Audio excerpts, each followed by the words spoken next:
We never really know how we'll feel when we turn 30 or even 40. For some, it's no big deal. For others, it can be a shock to the system. Where does the time go? So what about turning 50? For our next guest, it proved to be quite an earth-shattering event. Aaron Draplin is a legendary graphic designer who began his career in the snowboarding world before he went solo and worked for clients as big as Nike, Burton, Esquire, Ford Motor Company, and even the Obama administration. Any creative will know that Draplin is a huge name in the industry and is always around on the festival circuit. He's also been featured on TED Talks and talks at Google. And in 2019, he designed the Star Ribbon, a US postal stamp. He is also the co-founder and designer for the Field Notes brand. With so much success, you'd think he was happy to continue this momentum. But turning 50 last year changed everything. Draplin wants to slow down, perhaps embrace minimalism, figure out how to do less, and focus on more of the stuff that matters. But is it easy for someone who's never been shy of hard work to slacken the pace? Can Draplin find a way to stop running when really he's still got a decent amount of time left to design, if that's what he wants to do? Or is graphic design becoming less of a priority? We sat down with Draplin to see where his head's at in 2024.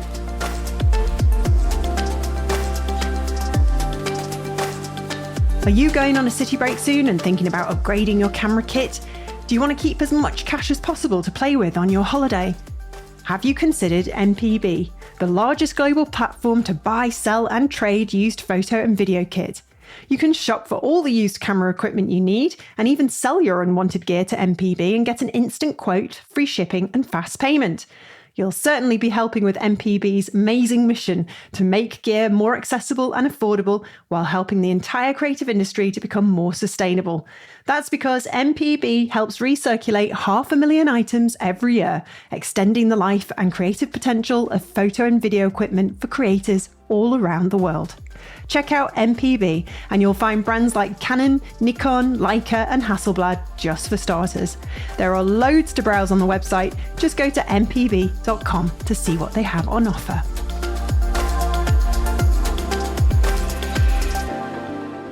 So I feel like I'm going to be insulting you a lot throughout this chat, Aaron, but can I just say, for the purpose of our listeners, that it was your decision to come up with this theme about middle age and everything it entails. Well, I'm not going to pretend. I'm not going to pretend to think that I'm just, everything's just as business as usual over here. It's this is the shit we're talking about, and I'm terrified, kind of.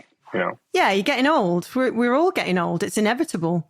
Yeah, and I think the idea is, instead of being coming around a corner and being like, now what, and being sort of surprised by things, we are discussing it to be as tactical and creative with the way we came on the way up as the way we're going to maybe kind of excuse ourselves. You know what I mean? And just to have complete agency over that entire conversation. It's like I'm trading notes with friends. You think I care what the latest typefaces are? I don't. Do you think I'm concerned about keeping up with some, knucklehead influencer who knows how to point at things on the thing? I can't. I have other stuff to worry about, right? And that might be like, why am I growing things? Things like that, like, what is this thing? Should I pick it? These are things we've been talking about around here a lot. Yeah. Yeah, I think, I don't know if it's a thing more for men. When you sort of reach a certain age, you start sort of really freaking out. You want to buy a Porsche or something equivalent. I don't know. Has that happened yet? No, it hasn't. But it has happened around me.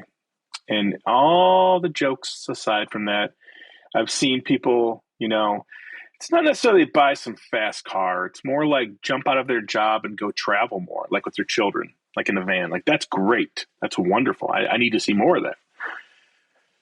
But there's also been some people going off the deep end, and that is circumstances they just can't control. It's terrifying.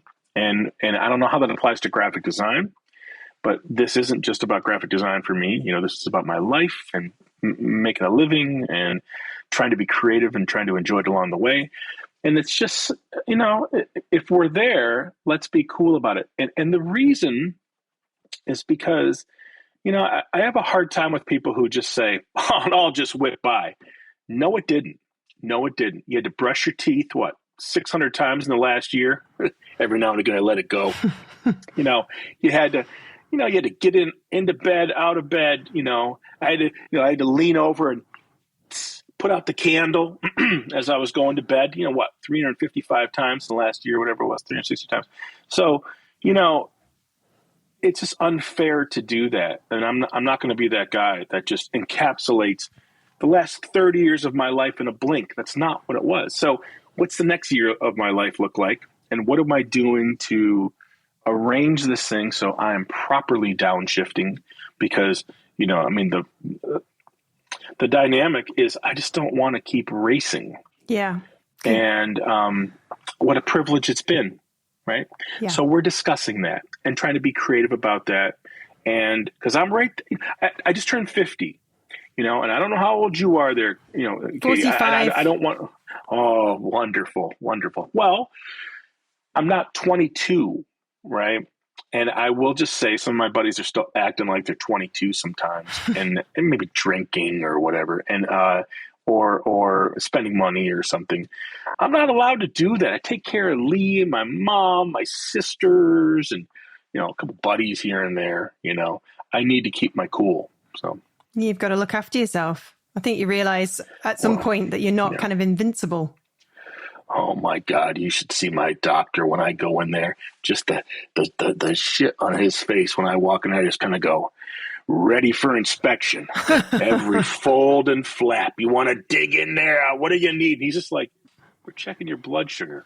Put your clothes back on. Because I go in there just writing wills and shit. Yeah, it's a scary thing going to the GP and having all that done. And don't you have to have fingers up butts at your age? Do you have to wiggle around? Yeah, it's coming. It's coming this summer. And that will be professional and unprofessional. I don't need to go into details. Yeah, it's coming. I turned 50, and that's on the docket for this summer. I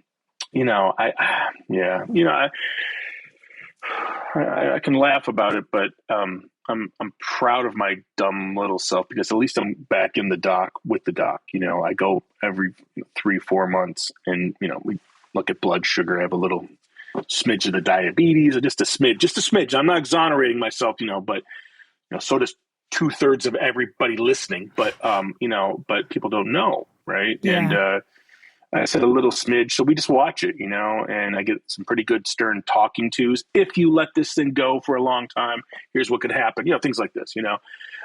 But I will say every time I get my little blood drawn, I'm not good about it. It's not the needle. It's just it's just scary, and I cry every time. And there's this little dude who it overwhelms me. Yeah. I've been so freaked out by it for so many years. And there's this kid there who I thank every time. He is a little miracle worker. I know this is the most basic of shit of diagnostics, but I'm not. I'm afraid. And he uses the same tactics he uses on a 5-year-old with a 50-year-old. And I cry every time. And I just, I hug him at the end. Thanks, man. All right, which way to the door? And I, go out to the car, and then I knock over an old lady or something on my way to my car, or just to kind of get the shit, back to normal. You big softy. I'd rather talk about that. Why is my reaction that way? So these are things. Because listen, people love to say, "Oh, you wimp. What are you doing? Go do your shit." No, I don't. Quit drinking. I have to say to my buddy, quit drinking. What are you, a wimp? No. So I can overcome my little, freakouts. So much of that stuff to go back and get checked, this is part and parcel with just growing up, whatever you want to call it, aging, getting older. If I can look back at 10 years now in my life and what I was doing at 40, what the hell is going to happen at 60? Let's prepare now. Yeah. So it's not some nightmarish, hellscape. Right? Yeah, because when we're young, we kind of just think, oh, we'll be all right. We'll live forever. We're invincible. And now it's kind of like, oh, things are starting to maybe sort of creak and hurt. In my case, a bad back. In your case, Well, I hope that gets better for you. Right. I have buddies who, internal things, stuff up here, all sorts of shit, But how does that apply to me making a logo? I don't know. It's like I'm just slowing the process down a little bit and not taking on 17 jobs. Yeah. Yeah. Because you have worked really hard and you've had so much success from that. So I can imagine you don't regret it. And you've like taken every gig going, you've traveled the world, you've done talks, you've done conferences, but there probably comes a point where you're kind of like, oh God, I'm a bit exhausted. Well, it will never be lost on me, the improbable run that I've had. Never, this shit's not supposed to happen. And to go all the places I've gone, to share all the shit I've shared, to say thank you and, sell a lot of merch to a lot of people every night until they physically push you out of the venue. I'm proud of all that, really proud of all that. But I wasn't preparing for that in my life. I was preparing for getting a job and then working hard and then paying off bills that way, like just regular old people do. I still did that, but also balanced or imbalanced all this other bullshit that I didn't see coming. I kind of saw coming and took it pretty far. And I'll just say it, it's like you don't get ahead by some kind of idea of balance. You just don't. You get ahead by taking every job and paying off your school loans and paying off shit around you. That's the way to do it. I don't know any other way.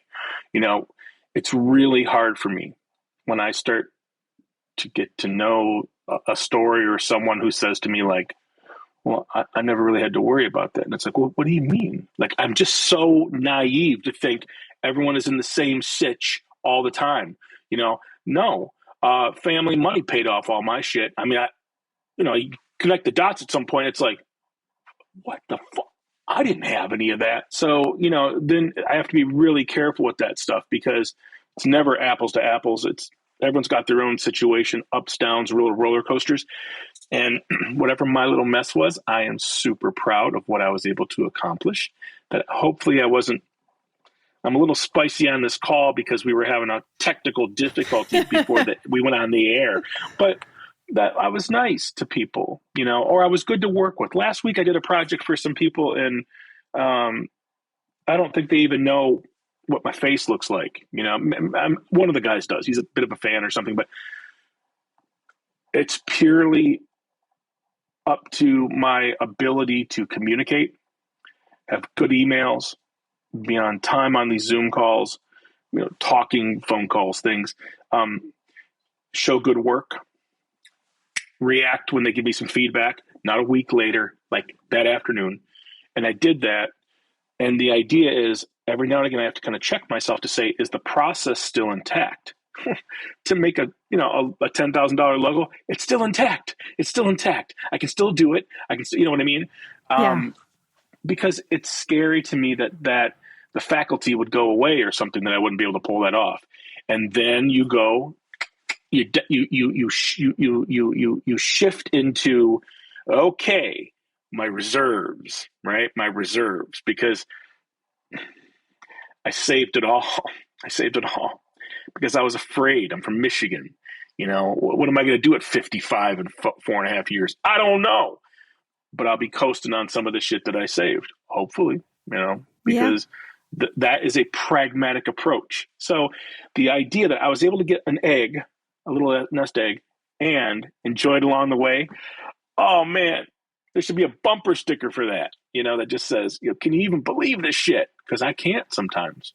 That's great. It's great that you've achieved that. I think that with the pandemic that happened and that kind of taught us loads of lessons, didn't it? Like about slowing down. But then since then it's sped back up again, just as fast as before, if not faster. And now we've got this kind of heavy weight of AI threatening our jobs and all that kind of jazz. And it's kind of made a lot of people miserable. The world seems to be a little bit chaotic. I mean, how is that part of your kind of, do you know what? I need to slow down and just find some peace. What if it's someone who's 32 or 30 years old or something, where I was 20 years ago, or we were 20 years ago, and we were hungry and, whatever you want to call it. And they're just diving into this pool. Well, they're going to have to figure it out, but that's not mine anymore. I had the cards I was dealt 30 years ago, 25 years ago, 20 years ago, shit yesterday morning. And I did my best, or something. I'm really thankful and proud, to say all that stuff. But yeah, I'm you know what? I go on these podcasts. Sometimes it's for Adobe as like hey, Draplin, we brought you down here. Can you go talk to so and so and so? Yeah, no problem, no problem. I get a lot of talk about AI, and I haven't even touched it. I mean, I'm sure, will it help me organize my records better? You know what I mean? That'd be nice. But it'd be a nice database thing to like just scan it and then put it into something that they can. That's some years now. Hey, I can get you a list of a bunch of other dipshits who will sell you that shit all day long. Oh, yeah. And you know what? They couldn't design a logo to save their lives. Okay? Now, that's just me being a little spicy, but there's a whole swarm of them out there, and it's just freaky. So, boo-hoo. Now I'm on the arc. I'm on the shitty side of the arc, and I'm on my way down to where I die in the woods. Remember I was telling you, I get run over by the van. Lee backs over me. She looks out the window and just backs over me in the drive or something. These are dramatic ways to go. Do you think about it? Do you think about death a lot then? I kind of feel that No. We've got some shit going on in the family that we're all thinking about. Not necessarily, I mean, first of all, where the hell do you go? You want to get into some meat on this podcast there, on this creative boom here. What happens when you die? I don't know. Maybe some people will tell me they know. Some people will tell me I don't know shit. And that's wonderful. Okay, try to be a nice person while I'm in this mortal gorilla body, try to be a nice person and do a good job and work hard and enjoy my life. But it's more like a buddy will say shit to me like, and I'm not a sports guy all that much. He's a hockey guy, and he said, "We're in the third quarter, whatever it is, third period, third period. Shit, the first two periods are done. They are, 60 minutes, 20. Oh man, like who talks like that? I don't want to be that guy. I want to be like, what should someone be doing when they're 51 years old? That's next year. Yeah. And maybe it's us slowing down and slowing down. So, right. We're pushed into these things constantly, but that's just not going to be my story. I would rather do stuff for less money and maybe even no money and still get my little creative buzz and downshift. So then I can just sort of coast on what I saved, because why would it be any other way? So for instance, and I know this is, we have a new website coming out. Like I've been saying that for a lot of years. Wow. But I'm very close. And what it is, it's not just a way to sell merch. Oh, we'll sell that merch all day long. But it's not just to do that. The bulk of this thing is, there's a line for every gig I went to. There's, I spent a whole Saturday just making sure that what the back of the hats look like, because some have orange or some have yellow or little snaps and stuff.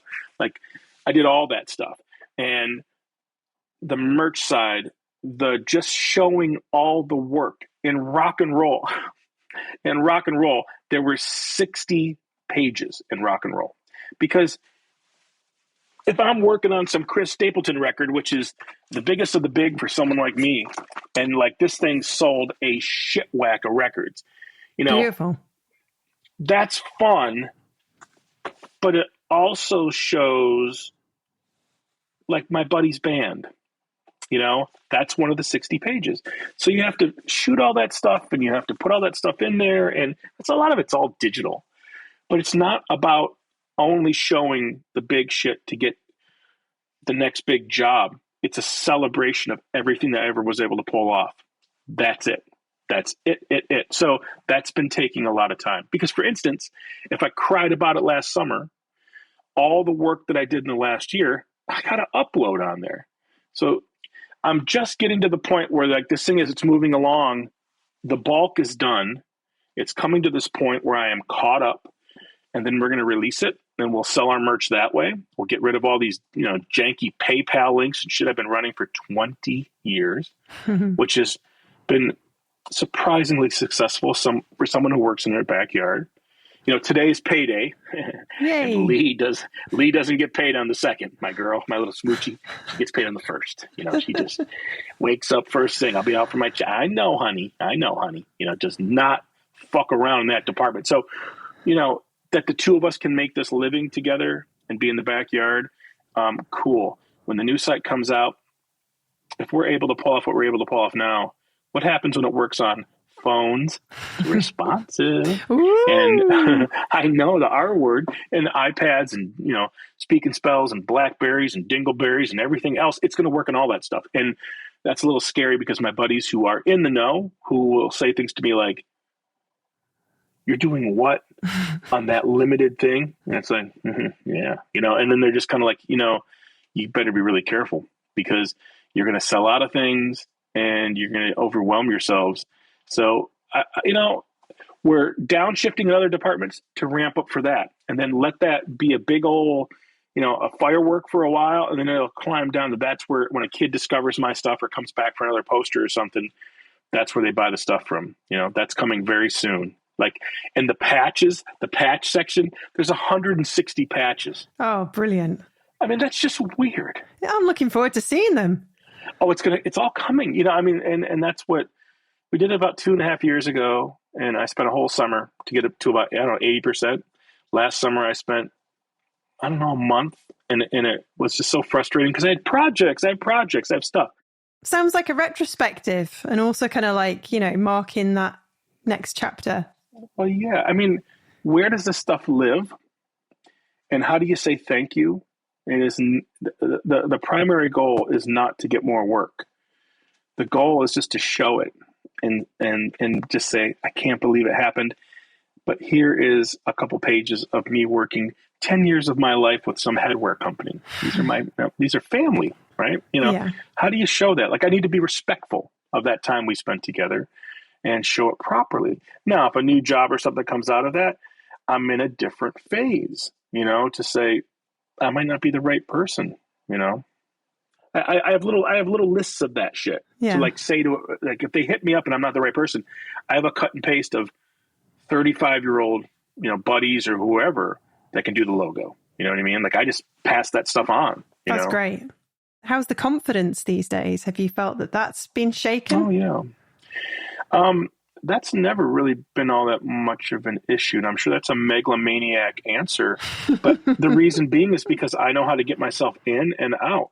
It's not about confidence. It's about process. It's about, well, if the client said no, then go back to the drawing board and rework it. And if that means it's on a sketch level into Illustrator, into how to build the presentation and then how to sell it, well, I can double back a couple times. There's wiggle room for that, right? That would be the scariest thing. But I think the confidence is more like, how do you navigate the shit you've never navigated before? And that's where I have no problem asking for help, from someone or from Dr. K, who, I walk in there and just full inspection mode, whatever you want to dig around in. I mean, I have to ask for help, Yeah, it's about staying humble, isn't it? When you've had so much success, you've got to kind of keep your feet firmly on the ground.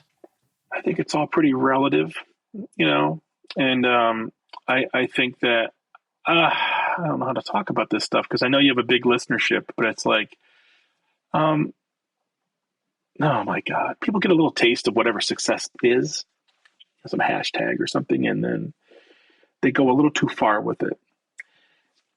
And I just try to be really careful with that stuff. My goals were always smaller. Take care of yourself and then those around you, and the rest of it is kind of just sort of frivolous. I mean, awards, who gives a shit? You know what I mean? I would agree with that. Yeah. Okay, well, that's why I like you, because I knew that though. They're a bit pretentious.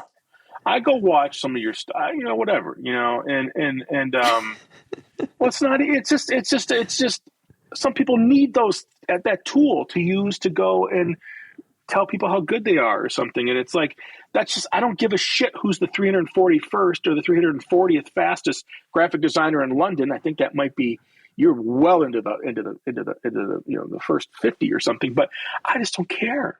I don't have any debt. That's a and success. That's pretty good. Yeah. I know. And I don't even know how to talk about it, because when you go on these podcasts and stuff, some fucking NPR, Ira Glass, and I don't know what you got over there, BBC, some kind of, I don't know what you guys got, but someone just, so Aaron Draplin, what is your legacy going to be? Ooh. You're 27 years old. What are you talking about legacy? Like, what do you? Yeah. Are your projects done? I'll flip it back on them. Are your projects done? Are you able to pay, what you need to pay to live? Are you able, because stop it, legacy. Hopefully people, being a gorilla aside, I was nice to them. I was ethical. I was on time. I was gracious when they helped me. That will be some kind of legacy, but that's not something that you can, chart some kind of point system with. It's just, I don't know. It's all this intangible, and the shit that is tangible is like picking up my nephew from school when my sister needs me to pick him up. That's real. Let's quit fucking around and all this other stuff that's like some canned answer. I try to be good at talking, but I find myself, you could write some checks you can't cash in that department, right? Yeah. I got to be really careful. I'd rather just be upfront and say, this is what I've been working on. Who knew? And I didn't even know. And that's what's happened. And then this is cool, and this hasn't been so cool, and do what you will with it. If you see me at a conference or something, come buy some merch and, hang out and you tell me what you're up to, yeah. Help you build your pot. Or just share, I want to know where you're from. I want to get your merch, whatever that means, So at 50, you're kind of realizing, you've had some sadness in your sort of family life and your private life, and it's kind of made you feel actually what is real, what kind of really matters, and you can only chase and run for so long. And as part of that kind of slowing down, I guess you've kind of probably gone back to what you always were very kind of steadfast with, and that you wanted to stay small and you wanted to keep things simple. And when everybody's speeding up around you and worried about this AI tool and that AI tool, I suppose you might just lean back into those kind of values that have always sort of done you proud. Yeah, of course. The things I like to do, it's like there's times where I forget that I like to draw. And I remember that like drawing was something that helped me find something that I couldn't find on an Illustrator screen, right? So there's some magic there. And I know I can probably do that for another bunch of years, right? But what I don't want to be doing is this craft that I've tried to hone for myself selfishly to make a logo or make something for myself, on my dumb little Instagram or something. I don't want to be 60 years old and bumping elbows with a 20-year-old who can do it by Neuralink or whatever, What do I enjoy? I still enjoy drawing Lee while we're waiting for food at a restaurant. Oh, Well, yeah, and I murder her too sometimes. I just, oh my God, that's I make sure the healthy. eyes are all screwed up, and How long have you been with Lee? Oh, it feels like it was before the American Civil War. Good God! Oh no, she was 16 years. Oh. Like here's a buddy Noah down in. My God, look at his little hand. Oh, chubby hands. That was down in Austin, Texas, a couple weekends ago. I mean, who even gets to say that? I know. Like, I was down in Austin 2 weekends ago. It was lucky. awesome. Well, we got to go down to South by Southwest. And by the way, that's a paid thing. Like you pay and you apply and then you go sell your posters.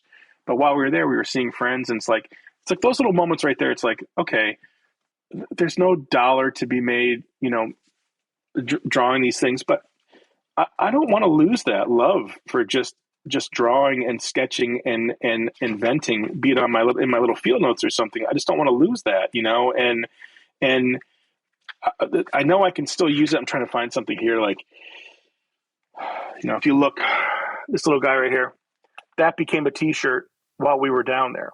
Oh, So that's about it's a cactus. It's all about like a burning cactus, a psychedelic cactus or something. So the idea is, but a couple days later, someone built a screen out of that vector that I sketched and then designed and then sent off, and it was on a t-shirt. And that is like a really beautiful transaction to me. It's not a holding pattern. It's not a heartbreak situation.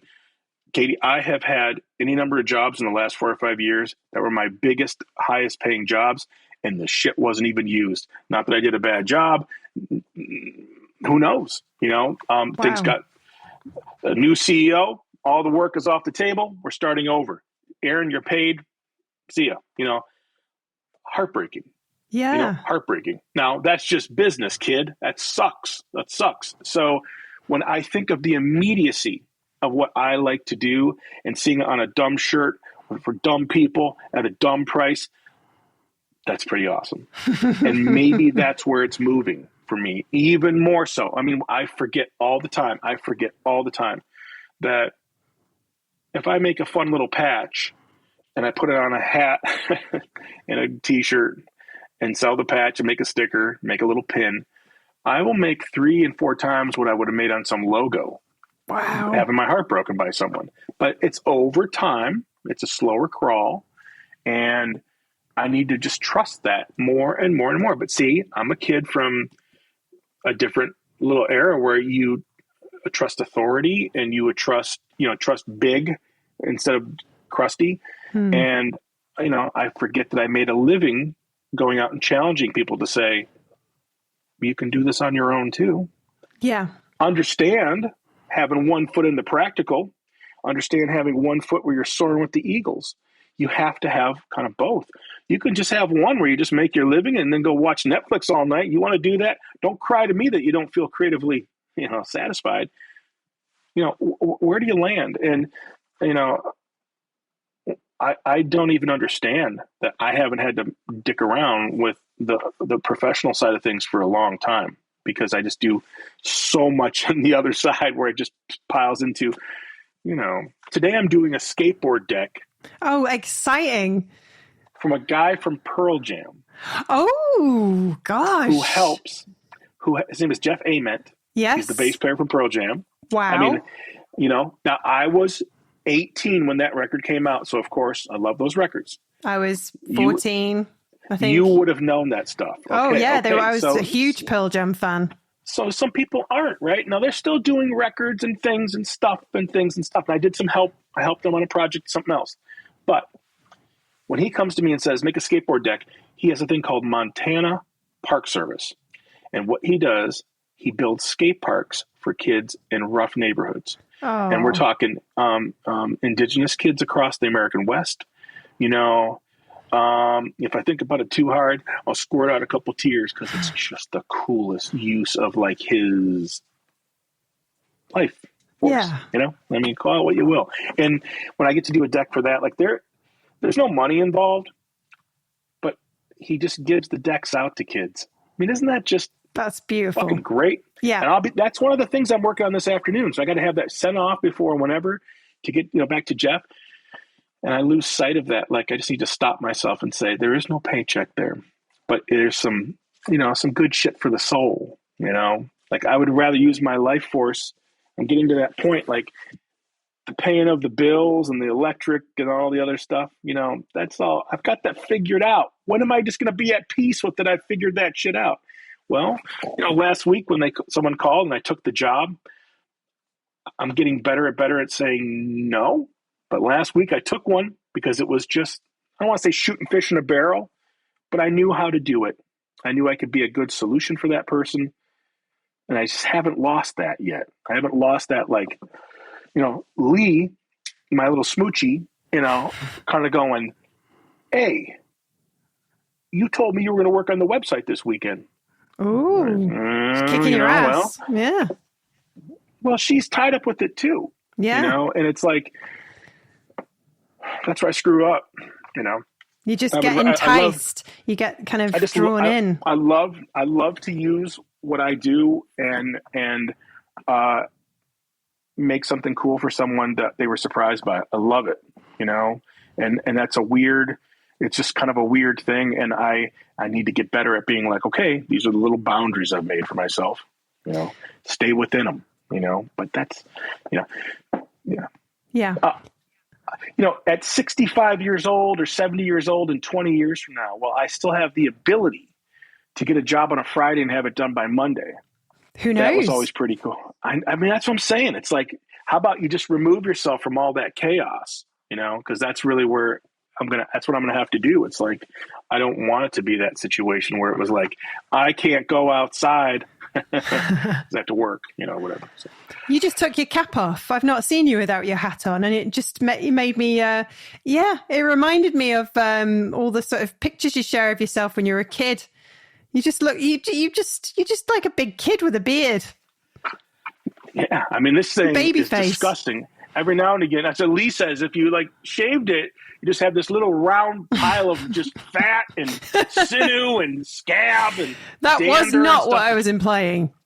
I know. Well, this is what we joke about. Like if he actually shaved, you'd discover some war injury. From when I was I was never in the services, but yeah, you'd find some gnarly fight or something that happened here.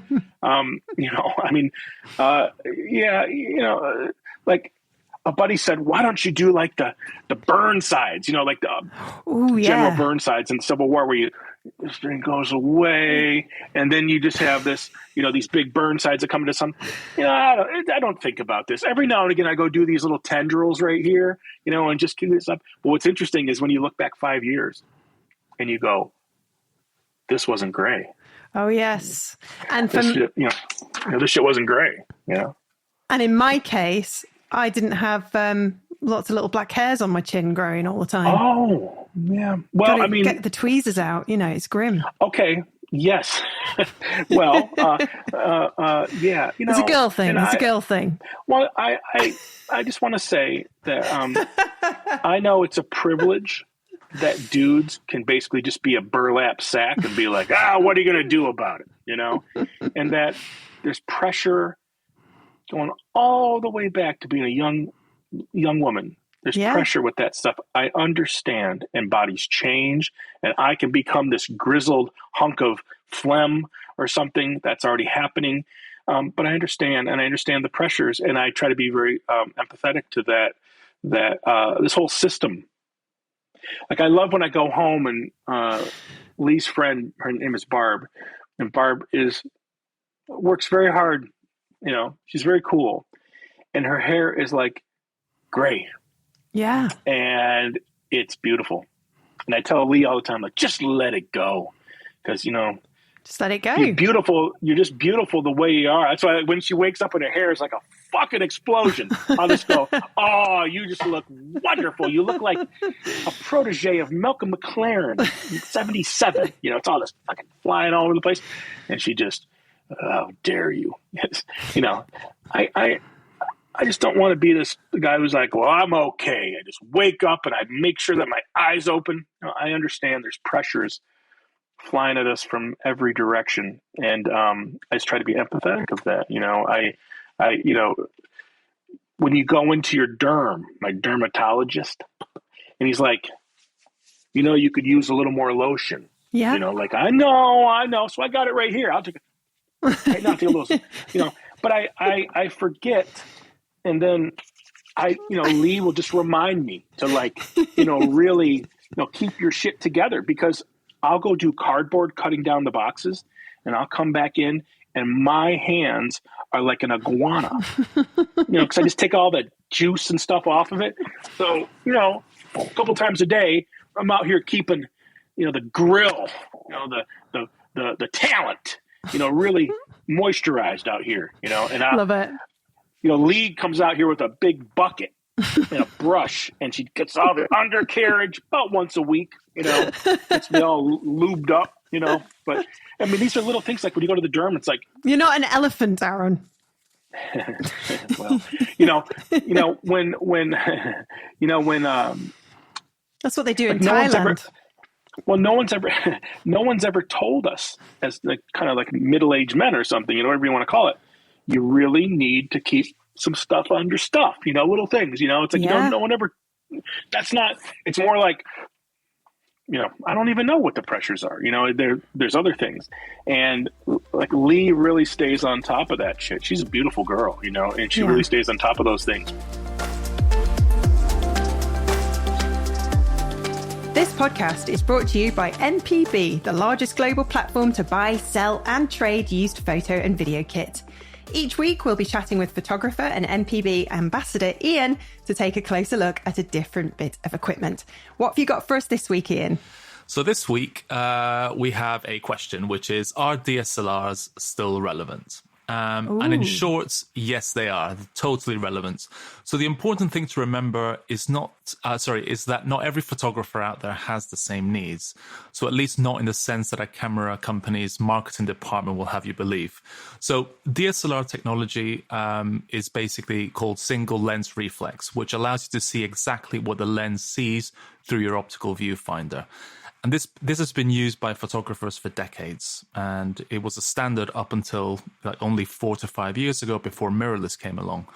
And one of the main benefits at the moment is price. So the dominance of mirrorless have brought prices right down, and there's some incredible cameras to be found. So for example, the Nikon D850 is an SLR, and the Nikon Z7 is a mirrorless, but they both have the same sensor. But the D850 is over £400 cheaper. So there's a lot of savings to be had just in the bodies. But also, it's the lenses. With DSLRs, we have over 50 years worth of lenses. So you basically completely spoiled for choice. Wonderful. Thank you, Ian.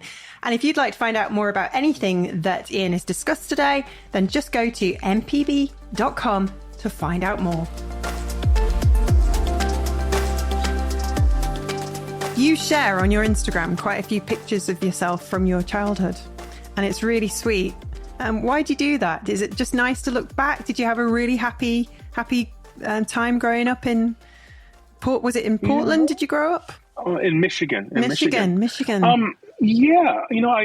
I think it's just because it's all part of the story, and I like to mess with all that stuff, and play with all that. I have 2 little sisters, and my middle sister, we were like 16 months apart, 17 months apart, and as it would be, sometimes she was fire and I was ice, or whatever you want to call it, and I was a skateboarder and a scumbag, and she was like the spirit queen of her high school. You know what I mean? Like, just, wow, two different parts of the world. And now as I get older, I just realize her humor and how cool she is, and it's like, I shed those things. So when I show something, it's like, I just don't want that shit to be off limits. That is part of the story. That Instagram, and by the way, the new website is all about taking all the shit away from that Instagram. Because what if someone at Instagram just just wake up some morning and it's just turned off? It's freaky. Build your own platforms, they say. Well, right, and that is the way it was for a lot of years. And then the platforms came along, and you kind of had to sink or swim with that stuff. And if you want to come see some Aaron Draplin bullshit, you're gonna have to come to my website, which is like probably the best way. I can turn it off and turn it on and turn it off. So I think just the idea of like, are you moving away from social media then? Is that what you're saying? Are you going to sort of switch off the Instagram? Well, it'll just be the second thing that it all goes to, It will be populated within this really beautiful little system that we've built on my new website where, if you're putting up something to sell, right? And then you say, okay, here's this thing to sell. Here's what it looks like. Here's the price. Here's how we ship it, all that kind of stuff. That's a little formula you have to come up with, right? Just for how to do it for yourself. It's all through Squarespace. There's no big secret. But then when it leaves that vessel, it starts there, right? It's the other way around with my life. I have to go tease it on Instagram because that's where my numbers are. And then I go the other way. But I know I've had a good run on there, but the numbers they don't mean what they used to mean 4 and 5 years ago. I'm sure you are experiencing that too. Definitely. I mean, we trade notes on this with other people, and like You have 1 million. What does that mean? We haven't budged an inch since whatever someone did something. I got to 267. I'm at 271. I looked this morning. Yes. That's like 4 years ago. Yeah, I think it was 2019 when they flicked a switch. So whatever that was, I had friends. We were doing these things and doing these things and doing these things. So then, like dumbasses. Well, I'm gonna go and I'll do. I've never paid a penny for my Instagram. Here, I'll start. Buying some ads. I don't even know if it worked. I don't know. I just don't know. We have our people that like our stuff, and we can trust that. And thank you. But there's just a sense of like, are we being led here? So can't really trust it. It's not. I don't think it's transparent enough. Oh, it's not. No. When you have a problem, you don't get to talk to anyone. That's weird, right? So when I show stuff on there, oftentimes it is just simply things. There's no commercial end to it. Maybe it's to remind someone I like to make logos, and I love logo history, and I love how things connect, and the moves and stuff. But also, it's like just to show what I did on a Monday morning to warm up. Now, I'm not going to go post this. I'll wait till this thing comes out, and then we can talk. But it's like, I like to show the behind the scenes, and if that means celebrating my little sisters or my mom or my buddy or my nephew or something, by the way, all that shit's approved by a network of like, Mom, can I show this? Yeah, no problem. Whatever, Yeah. If there was any smidge of like, because who likes to edit the photos, you know what I'm saying? I put something with Lee. Oh, that's all approved through a 19-step process. But you have to be cool about that. You got to be, empathetic about why, because there's a big audience listening to that stuff. But when people say to me things like, well, what about your website, Draplin? It's there. That's how I sell stuff. But I haven't loaded it up with really anything other than just how to sell. How old's the current one? 97. Gosh. 97. And then we redid it in 2002 or 3 or something. And that's been ever since. Wow. Yeah. And the code that he taught me with a PayPal link somewhere around that time has been the same code I have used, whatever that was since like 2008 or something, or 9 or something, when they first started to put a little tag to get it all into one place, that kind of thing. Before that, it was like, just send cash to this address. It's still on there if you go digging. Because that worked for 2006 or something. Or if someone would just email me and then, you just whatever.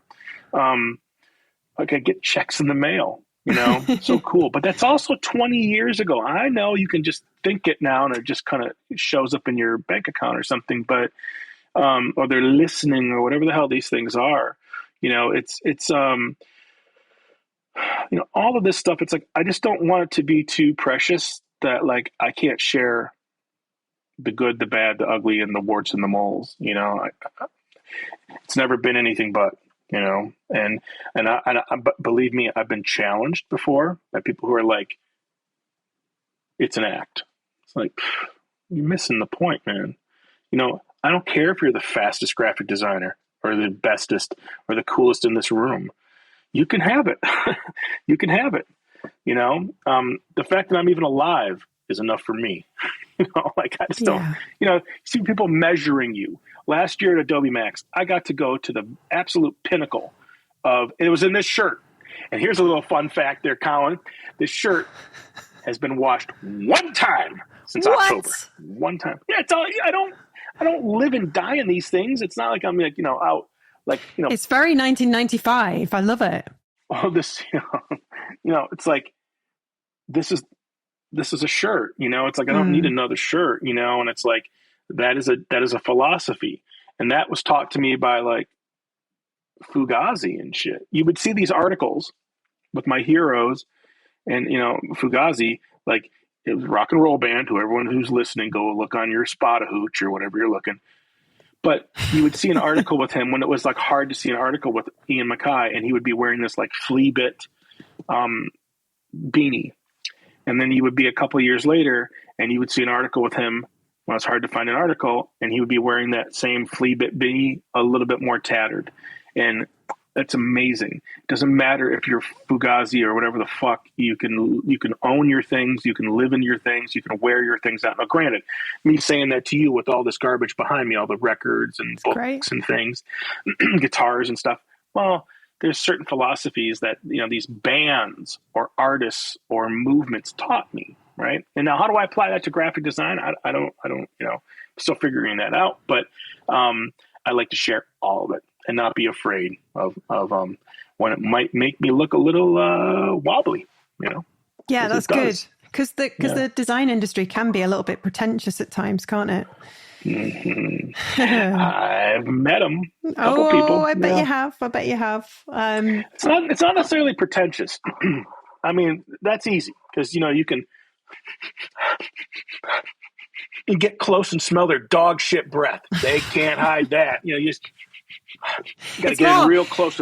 It must be more like insecurity, surely. The kind of people who weigh themselves up and how important they are compared to all the other designers in the room. They're the insecure ones.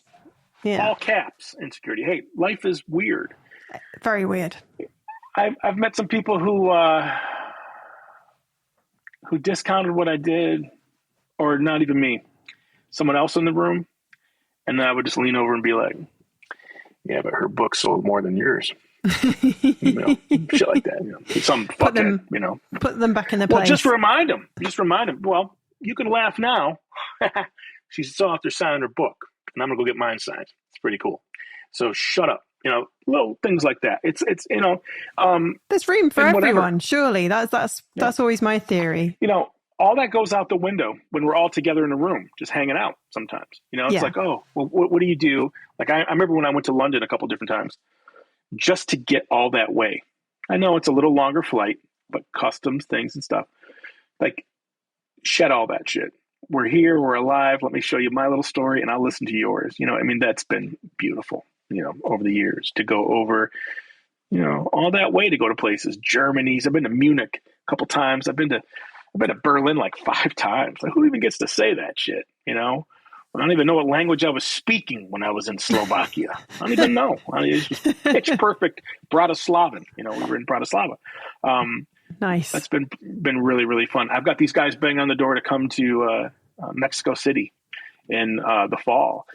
And we would turn it into a proper vacation, Aaron Draplin in Cancun, with a half a coconut, Yes, and a little bit of dental floss. Just a little bit of dental floss. That's all I'll be wearing, just to really, take up suck up the sun.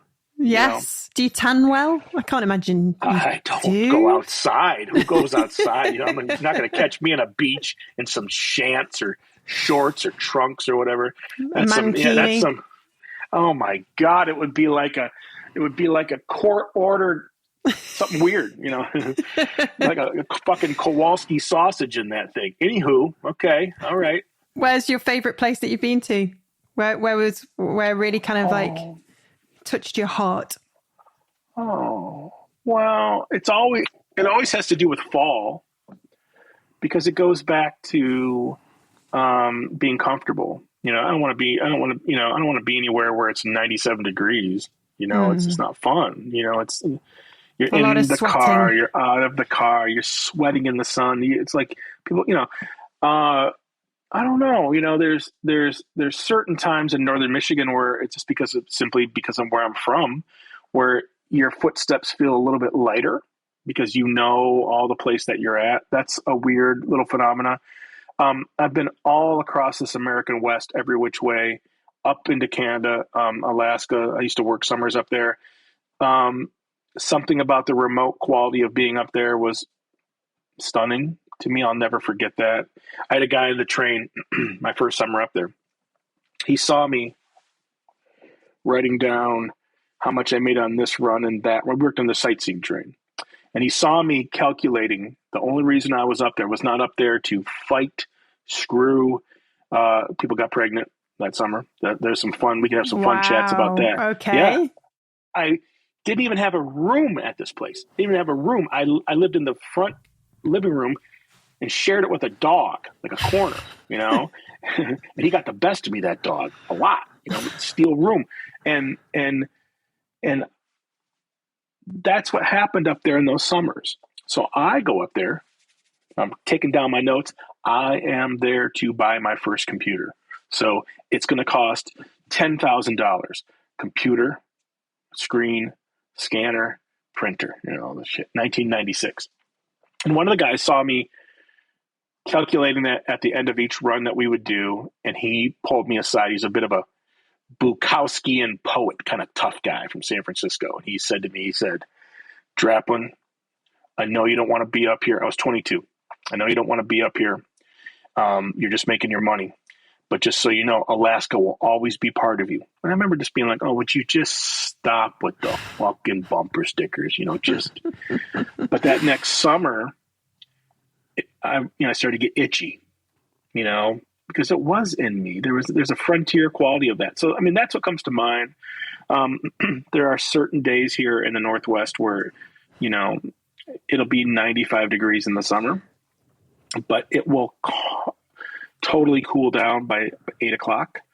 And those are some of the most magical nights. It's 60 degrees by the time you're sleeping. Nice. Just beautiful. August, right? Like everywhere where I'm from, it's still swampy, at night. If it was 95 degrees, it's probably 87 degrees at midnight. And you can just, it's just swampy. It's humid. And there's something about that. So, as we ramp down and then try to make sense of, what is the next phase? The Oregon coast is prehistoric and incredible. You're thinking about moving? Well, we've been talking about it an awful lot because, as part of this phase, and I've had coming up this June will be 6 years in this incredible shop in the backyard. But we did put a bit of a 5-year cap on it and just said, 5 years from now, what's the next step? Do we go home to Michigan where you can build and the 2x4s are a little bit cheaper back there?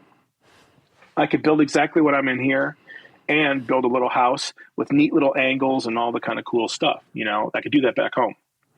But out here, there's just something about the Oregon coast that grabs me every time we go out there, where it is slow moving and it's wet and moist and organic, and there's just slugs and shit growing all over the place. And there's something about that, but it doesn't ever get to 90 degrees out there, very, very rare. If it's a really hot one in Portland here, you go out to that coast and you can just about guarantee it's going to be 64, height of the summer. So there's something about that, but this is what comes to mind. It's like, what a privilege it's been to know what it's like to be in Austin, Texas in the spring when it's beautiful and when it's hot. Or to be in New Orleans when it's like after a downpour, you can smell the puke and shit in the quarter, right? I've done that, I'm so thankful for that, So I've been so lucky to go to so many places. But when I start to boil these other things down, I don't know, certain things have spoken to me in weird ways, and I just need to sort of listen to that and then make a decision. Because the next phase is like, do we build something on the coast? Maybe. And then sounds fun. Pare all this shit down, because that's a different phase. We have friends out there who have a place in Manzanita, Oregon. If you look it up on the map, it's just by a place called Cannon Beach. Now, this is just, due west of Portland. And they have a little cabin out there. And when you go there, it's a lesson in being sparse. There's a ladle. There's a dish. There's a seat. There's a couch. There's not 9 seats. There's not, there might be 6 bowls, but it's not 60. And there's something beautiful about that, because you go out there, it's a reminder of what you need to operate.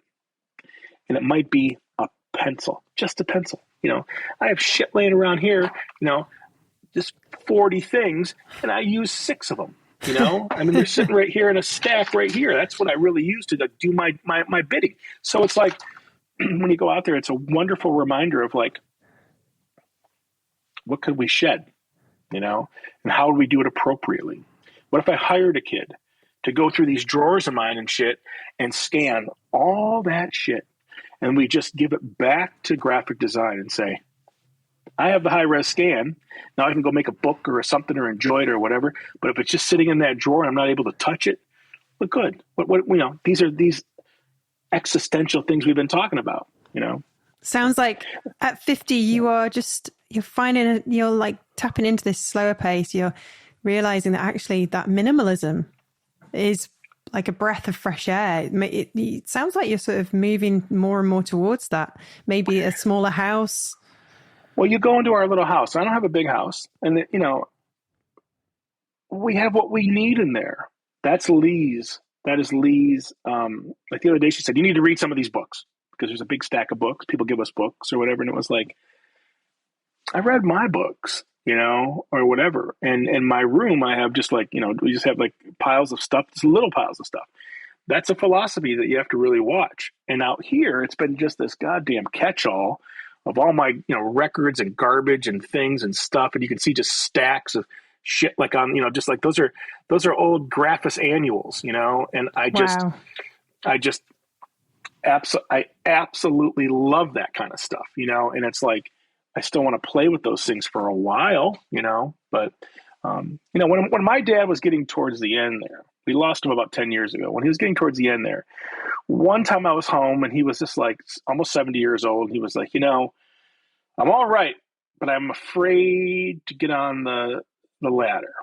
And I said, well, right. You fall, it's not going to be good.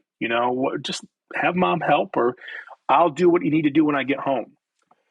And in that moment where I said to him, but Dad, all this shit up on these shelves, you're not even able to get to it.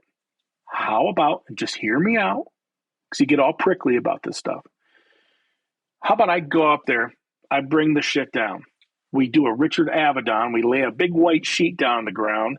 I'll get up above it with my little camera, take a snap of this World War II parachute that he had that had no straps.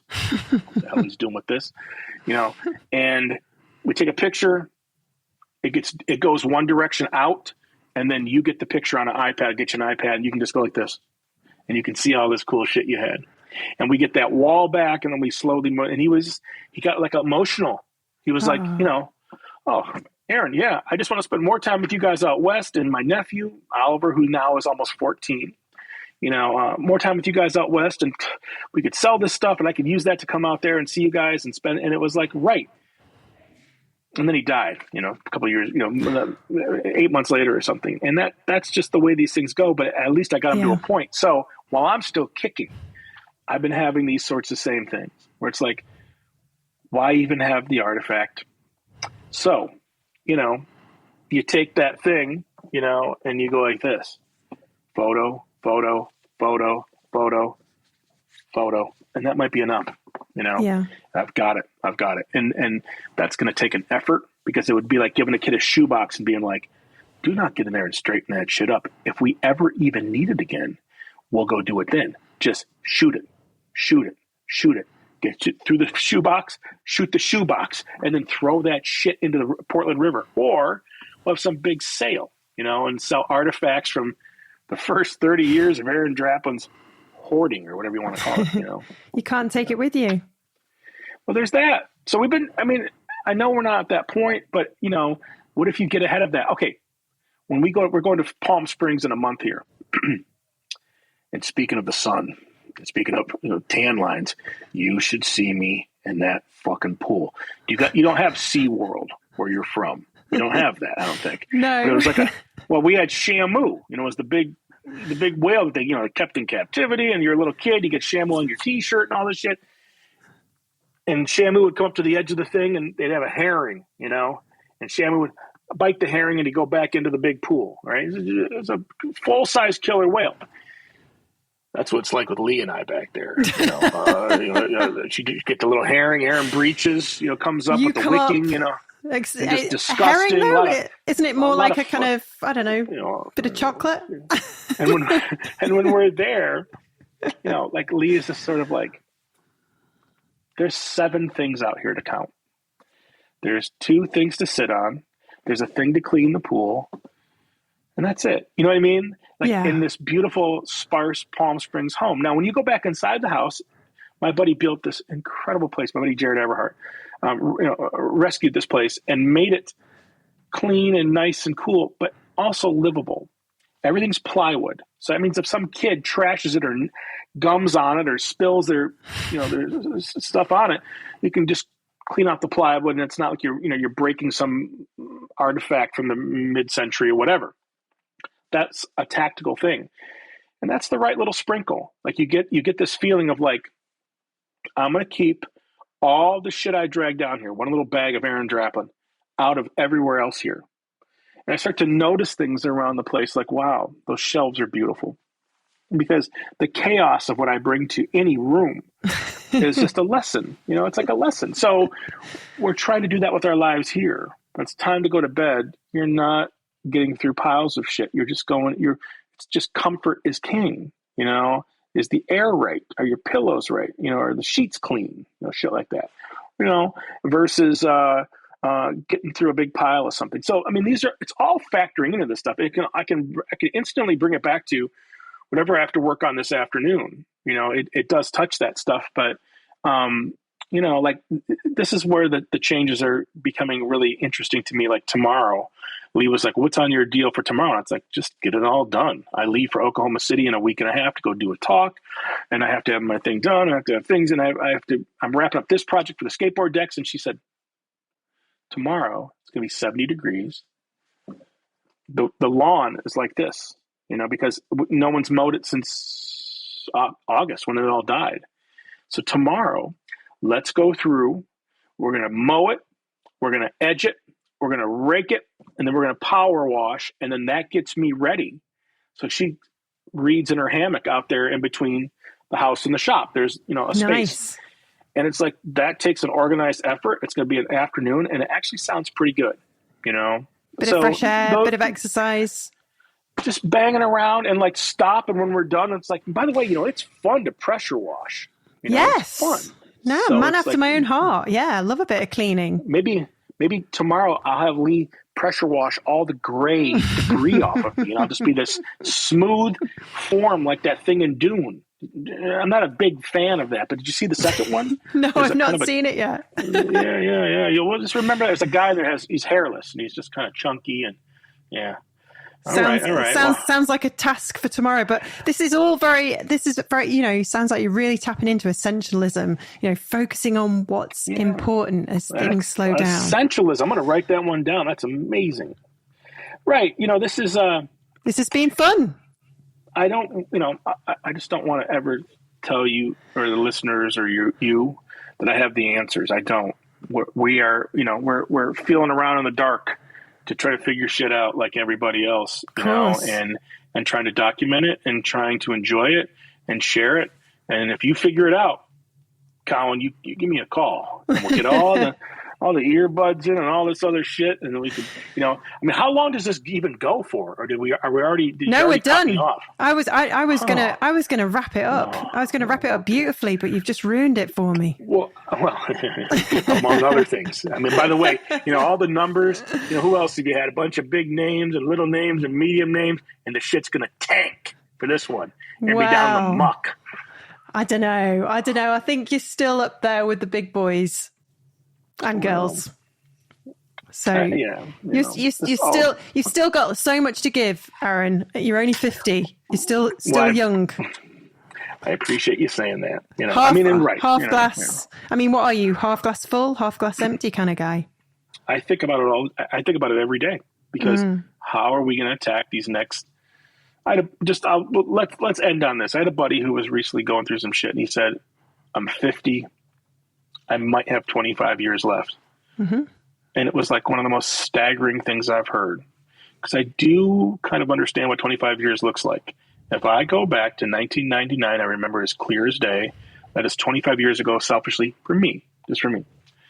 And if I think about that, it's like there were phases and periods and things, and that's what 25 years. So let's get busy living instead of getting busy fucking burying ourselves. Amen. Thank you, Aaron. Thanks for your time. Take care.